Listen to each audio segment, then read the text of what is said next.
En Claro todo se ve más claro. Aquí en Vía Pública, respecto de política, no sé si tanto. Marta Lagos nos había dejado anticipado una frase que se quería despachar y que ha estado ahí mordiéndose los labios. Algo con el joven. Algo, sí. A ver. No, lo que yo quería decir era que en realidad el voto voluntario, o sea, a mi modo de ver, la ausencia de un estudio serio sobre el comportamiento electoral ha producido este nivel de incertidumbre, donde la gente cree que el día domingo van a suceder cosas extraordinarias. ¿Ok? Yo acabo de poner el ejemplo de Santo Domingo, que por supuesto es una cuestión absolutamente hipotética, y la verdad es que el día domingo no va a suceder nada extraordinario.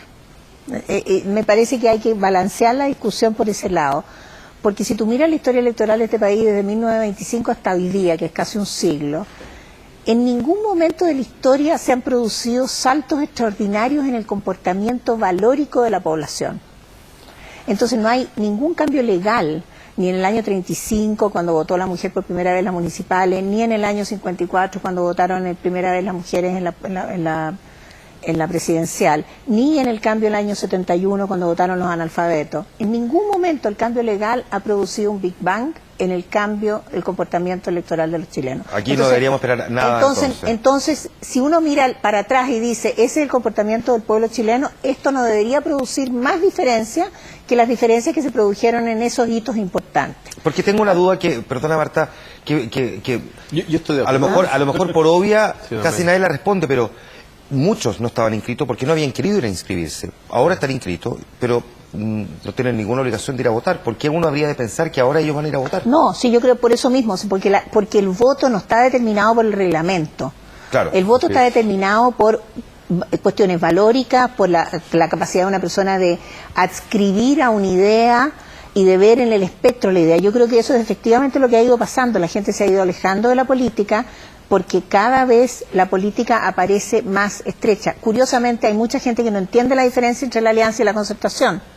Uno de los motivos de rechazo es que las peleas que hay entre la alianza y la concertación son incomprensibles para una parte importante de la ciudadanía, y cuando tú preguntas sobre muchos temas, ¿ya?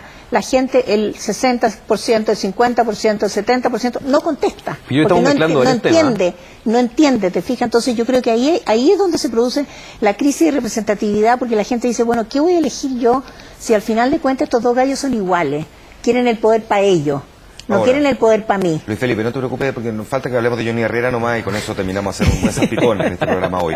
Así que yo también quería yo creo que estamos mezclando temas que tienen que ver con las... Claro, porque estamos pasando a hablar del sistema electoral, que el sistema electoral tiene varios objetivos. Principalmente tiene que otorgar gobernabilidad, tiene que dar competencia y tiene que otorgar representatividad. Son los tres básicos. Y además hablemos del sistema electoral que se juega este domingo. Exactamente.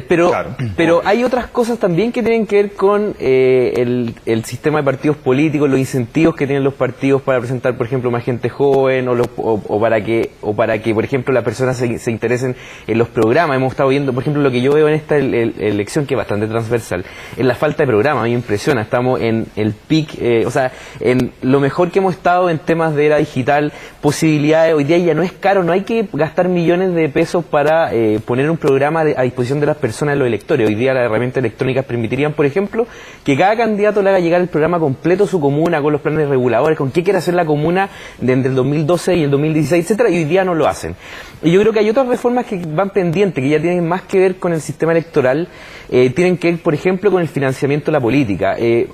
Yo en el INJUB estoy dedicado a estudios de los jóvenes, y la principal barrera que tienen hoy día los jóvenes para entrar, por ejemplo, no tiene que ver con que antes se tenían que inscribir. Eso en realidad era un mito, siempre decían que era por desinterés en la política, pero la principal barrera hoy día es el financiamiento.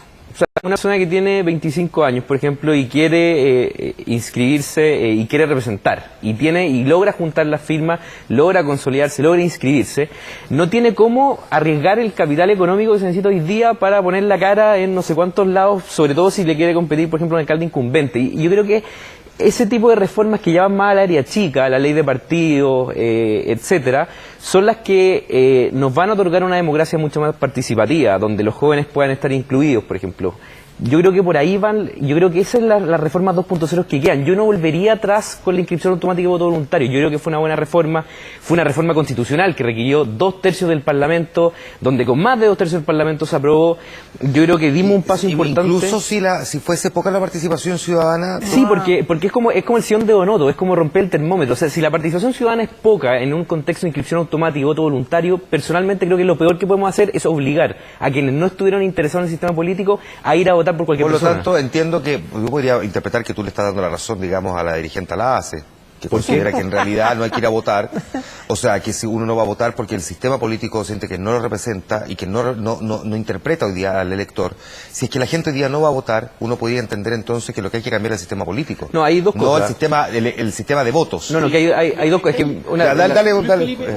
Yo creo que hay que ponerlo esto en contexto, digamos, o sea, una de las cuestiones que está discutiendo Chile... no estamos tomando nada. una cuestión que está discutiendo en Chile en este momento es cómo uno avanza en descentralización fuerte. O sea, es curioso porque esta discusión yo creo que está un poco sobrepolitizada en el sentido que le estamos tratando de dar una mirada de crisis política, un poco con la lógica y los códigos, digamos, de la elección presidencial y parlamentaria, cuando en realidad, obviamente, digamos, aquí se juegan otros códigos y eso implica, entre otras razones, que aparezcan menos los logos de los partidos, digamos, excepto en el caso de los concejales, donde los logos son más necesarios, pues tú necesitáis darle algún, en este mapa gigantesco, digamos, que enfrentan las personas, tú necesitáis darle algún punto de referencia. Y si ese punto de referencia no te lo da el candidato a alcalde o alguien relativamente popular que diga, yo confío en X persona, usted vote por este concejal, o usted no pone, digamos, el logo de un partido, es muy difícil en estas tremendas sábanas que los concejales se identifiquen. Entonces, lo que es probable ver es que muchos alcaldes no usen los logos de su partido, pero los concejales sí.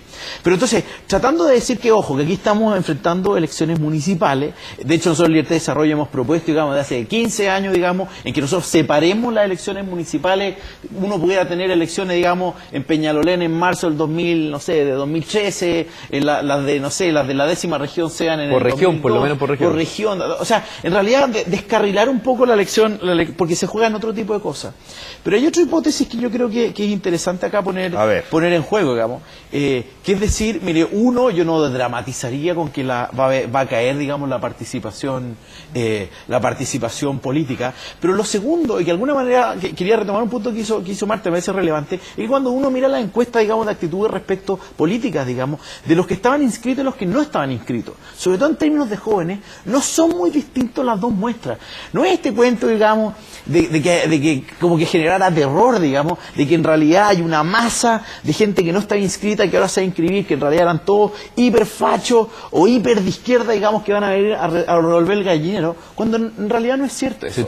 Y lo que tú vayas a ver es mucha moderación, porque Chile es un país bastante, veámoslo, eso lo podemos ver el domingo, es bastante moderado. Entonces, una de las hipótesis que uno puede ver de que en verdad esto no va a ser ningún acabose es que en realidad los perfiles que uno tenía eran muy, muy similares, un poquitito más liberales los que no estaban inscritos, digamos.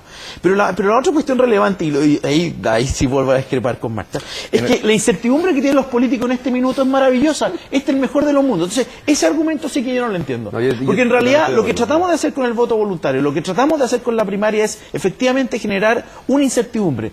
No vamos a generar un Big Bang, pero queremos hacer eso, ¿no? Queremos decir a los políticos que pónganse las pilas, cambiamos la demanda, la revolvimos, la pasamos de 8 millones a 13 millones y ahora la oferta, pero esto incremental es gradual. No, pero yo creo que sí, yo creo que aquí hay, a ver, efectivamente la dirigente estudiantil que llama a no votar, y que dice, si ustedes están en desacuerdo, no vote, en el futuro, hoy día no, porque todavía no está incorporado la temática, pero en el futuro el voto nulo y el blanco va a quedar prácticamente eliminado, ¿no es cierto?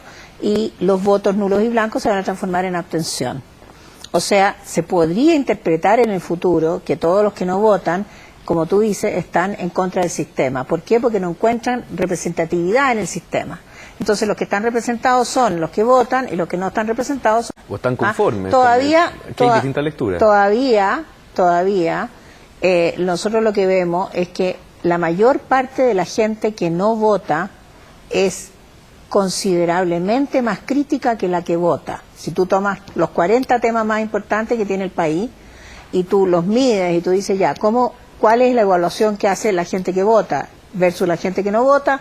Y siendo ya sea de derecha o de izquierda, esta gente es más crítica. Es decir, son gente que de alguna manera tienen bajos niveles de satisfacción con respecto a temáticas, ¿no? Eso es una diferencia que se nota desde hace mucho tiempo. Entonces, tenemos un componente valórico de los que no votan, que no ha sido considerado. ¿Te fijas? Porque ahí efectivamente no es tan fácil llegar como... Esto no es un problema de hacer una campaña para que los jóvenes vengan a votar porque ahora ya no hay... No, así no funciona la cosa. Ahora, me dejaste una pregunta dando botes que tiene que ver con que el argumento significaría estar de acuerdo con el llamado a no votar. A ver, lo que pasa es que la ACE ha hecho dos llamados distintos. Con uno encuentro legítimo y con otro no estoy de acuerdo. Con el primero que hicieron fue a funar las elecciones, a impedir que la gente se manifestara a votar, tratando de manifestarse, etcétera. Me parece totalmente ilegítimo, porque no consigo una democracia donde haya personas tratando de evitar que otros se manifiesten en un acto democrático. ¿Y puedo hacer un paréntesis ahí? Perdón, es que es importante. Más que ilegítimo me parece ingenuo. Me parece importante hacer este paréntesis, Luis, ya lo he hecho durante este programa, antes, esta semana, pero la funa es una cosa completamente diferente a cómo se está aplicando. La funa es dejar en evidencia algo, ir a enrostrarle a alguien algo. Se han hecho funa a violadores de derechos humanos. Pero esto no es una funa. Es que usted está conseguido como otra forma. Lo que pasa es que creo que hay que desterrar, digamos, el concepto de cuando tú le estás impidiendo a alguien o quieres ingresar por la fuerza, eso ya no es una funa. Pero así lo llaman pero ellos. Nosotros no podemos caer en el juego y llamarlo igual. Creo que en eso hay que ser muy cuidadoso porque la funa tenía una interpretación completamente distinta. Estoy de acuerdo. Lo que llamaban ellos entonces fuera lo que fuese, efectivamente ellos llamaban a impedir la manifestación de las personas. Y después suavizaron, con el rechazo de todo el resto del movimiento estudiantil, suavizaron el llamado. El discurso, claro. Y ahora el discurso es a no votar. Que yo no encuentro un discurso válido, es un discurso legítimo. Ahora, yo creo que lo importante es que quienes Ojalá que pierda el fin de semana. Ojalá que pierda, pero en buena... Pero esto compite en buena ley. O sea, los que creemos en el sistema democrático y los que creemos que la política se tiene que cambiar desde adentro, hacemos un llamado dentro de nuestra libertad a que la gente vote en la mayor cantidad posible. Y ellos, si no quieren votar... es cosa de ello. Ahora, lo que sí encuentro bastante ingenuo es pretender representar a todos aquellos que no votan. Porque eso es absurdo, y aparte también los estudios lo demuestran, el comportamiento electoral del abstencionista, primero que nada no es en cualquier país del mundo, y no es... ¿Qué podría pasar, dices tú, que al día siguiente, sea cual sea el nivel de abstención, alguien se pare y diga... Cualquiera que haya visto una elección sabe que es absolutamente imposible, a menos que tú tengas un ejército de gente, hacer ninguna manifestación para el día de las elecciones por la cantidad de locales de votación y por la dispersión que tiene el electorado. Tú podrías hacerlo en 2 o 3 lugares emblemáticos y punto. O sea, me parece una ingenuidad sin título el que digan, mire señor, ustedes van a ir a funar algo. ¿Qué? A lo mejor un local de votación en 3 comunas. Y chao, porque cuánta gente tienen. Eso es un punto. Pero fíjate que yo hay un tema, antes que se acabe este programa, que no puedo dejar de tocar, y que está también en la ausencia de la agenda, y es que esta es la primera vez que se produce una elección en este gobierno. La derecha hace 50 años que no gobierna, que no gobernaba. Normalmente lo que dice la ciencia política es que cuando un partido o una alianza o una coalición está en el gobierno, la elección que se produce inmediatamente después, en este caso 2 años después de la elección de esta alternancia, tiene los beneficios de la duda para el gobierno en curso. Es decir, a este gobierno, de acuerdo a las leyes de la ciencia política, le debería ir muy bien en estas elecciones. A pesar de que las encuestas dicen que el señor presidente tiene nada más que una parte, digamos, minoritaria de la aprobación de gobierno. Por lo Entonces, tanto, yo creo que si le fuera bien, Marta, significa que, a pesar de que el presidente no tenga los niveles de aprobación que esperaría, que la valoración al gobierno y que la Alianza por Chile, independientemente de lo que pasa con la concertación, tampoco tienen esa alta aceptación según la encuesta, y les va bien, ¿cómo se interpreta eso? Bueno, es que a eso voy, porque resulta que el voto no se determina, sino que por cuestiones valóricas.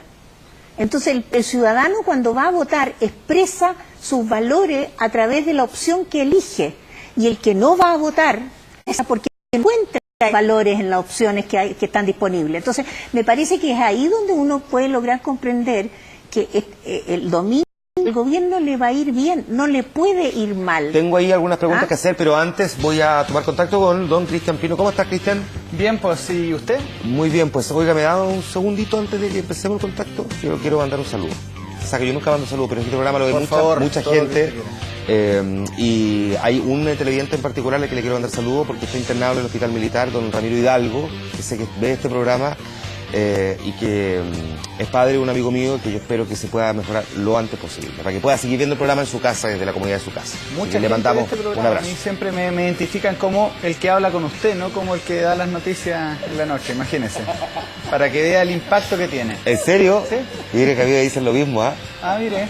Oigan, están contentos los hinchas de la Universidad de Chile porque la U clasificó a los cuartos de final de la Sudamericana hace pocos momentos. Fue un tremendo partido de Paulo Garcés, yo lo estaba viendo y escuchando, pero en el otro monitor tenía el partido de la U y estuvieron sufriendo hasta el último minuto. Por 1-0 le ganó al Emelec y el gol fue de Enzo Gutiérrez al minuto 57. Vamos a estar ahí con las mejores fotografías de ese momento. Estaba haciendo yo el monólogo al comienzo del programa y se escucha mientras está... ¡Gol! Alguien le grita. Bueno, también vamos a estar con el detalle de lo que usted da ahí en 10:30 PM, esta información ahí en Argentina. En Argentina este techo que se desplomó en el supermercado, llevan 5 fallecidos, las primeras noticias hablaban de 3, ha aumentado y siguen aumentando por lo menos los heridos, estas personas que estaban atrapadas. Me dicen que vamos a estar con los goles de la Universidad de Chile, así que para los fanáticos el gol de Enzo Gutiérrez lo vamos a mostrar. Y se acerca la Feria del Libro, hemos estado hablando de libros durante toda la semana y acá en mi mano tengo General Schneider, un hombre de honor, un crimen impune. Fíjate que hoy 25 de octubre, se cumplen ya 42 años de la muerte de este ex comandante en jefe del ejército, René Schneider, y a las 2:30 vamos a hablar con su hijo, Víctor Schneider, que es coronel de ejército en retiro. Él guardó silencio por 42 años mientras estuvo en el ejército, pero ha escrito este libro y vamos a estar conversando con él, haciendo un recuerdo de esta figura de la historia de Chile, qué significa la doctrina de Schneider y también nuevos antecedentes que vinculan a este crimen al caso Caradima. Así que va a estar interesante eso a partir de las 12:30. Ah, mira qué interesante, ya lo vamos a estar mirando entonces. Así es, pues. Bien, nos encontramos nosotros dos el fin de semana, pues. Trabajamos pues. ambos. Sí, no, yo trabajo aquí hasta la eternidad, así que me van a ver bien seguido. Vaya, Cristian Pino, acá esté valabrando su carrera, va a llegar lejos usted. Oiga, gracias por el me gusta ahí de la foto del Gangnam Style. Sí. Esa imagen va a pasar a la historia de este año, usted bailando mientras lee la noticia. Oiga, bailó Ban Ki-moon y no lo íbamos a hacer nosotros. Bailó el secretario general de Naciones Unidas, no iba a bailar usted, así es. Ya, un abrazo, que esté bien. Cuídese. Chao, chao. Nos vamos rápidamente a la pausa y los minutos finales para seguir la conversación aquí en Vía Pública. Espérenos.